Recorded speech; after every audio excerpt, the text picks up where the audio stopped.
राजाधिराज श्री सद्गुरुनाथ महाराज की जय। तीर्थस्वरूप परमपूज्य श्री रामराय गोविंद केळकर तथा श्री दासराम महाराज यांच्या वचनांवर आधारित श्री दादांचेच अंतरंग सत्शिष्य न ना गोखले यांनी लिहिलेल्या नित्य नवा दिस जागृतीचा या ग्रंथातील आज ऐकूया 9 मे या दिवशीचं चिंतन.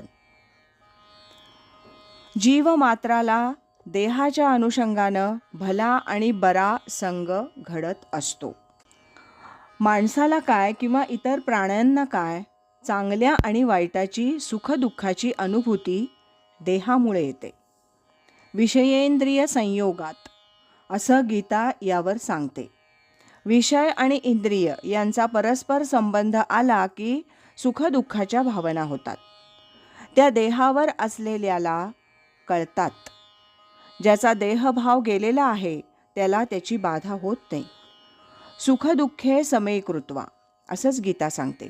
पण देहभाव आहे तोपर्यंत दुःख कसं होणार नाही याकडे आपलं लक्ष लागलेलं असतं आणि ते निवारण्यातच किंवा कसं निवारावं या चिंतेतच सुखाचा काळही निघून जातो.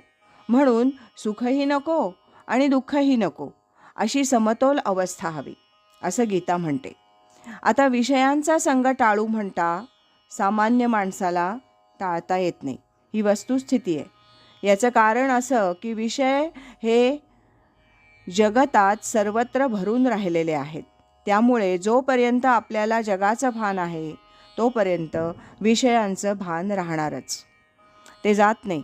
मग यावर उपाय काय? गुणागुणेषु वर्तन्ते. प्रकृतीतली प्रत्येक घटना, प्रत्येक कृती ही गुणांच्या एकमेकांवरच्या क्रियाप्रतिक्रिया यांनी घडते. पण कर्ताहमिति मन्यते अशी कर्तृत्वाच्या अहंकाराची, ते सुद्धा नसलेल्या कर्तृत्वाच्या आमची वृत्ती नडते आणि या विषयांच्या गुणांच्या फासात अडकवते. आता विषयांचा संग घडतो म्हणजे काय होतं? विषय तर अमूर्त आहेत, ते दिसत नाहीत, परिणाम करतात. ते परिणाम करण्यासाठी किंवा होण्यासाठी त्याला मूर्त रूप पाहिजे.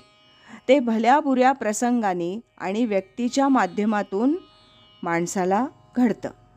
तो संग, संगात संजायते कामात. संग म्हणजे सहवास, सहवासातून प्रेम, मग क्रोध, पुढे साखळी माहितीच आहे. म्हणून विषयी माणसांची संगत सोडली तर पुष्कळसं काम होईल.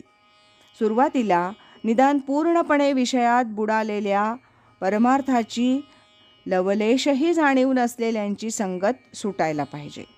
त्यानंतर मग इतर संगतीचा विचार. संत संग परमार्थाला उपयोगी पडतो म्हणून हवा, पण ते देहभावाच्या पलीकडे गेलेले असले पाहिजे.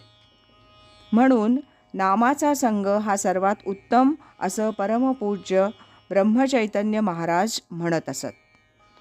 हे सर्व सद्गुरु कृपेनं साधतं. ही गोष्ट ध्यानात राहिली म्हणजे पुरे.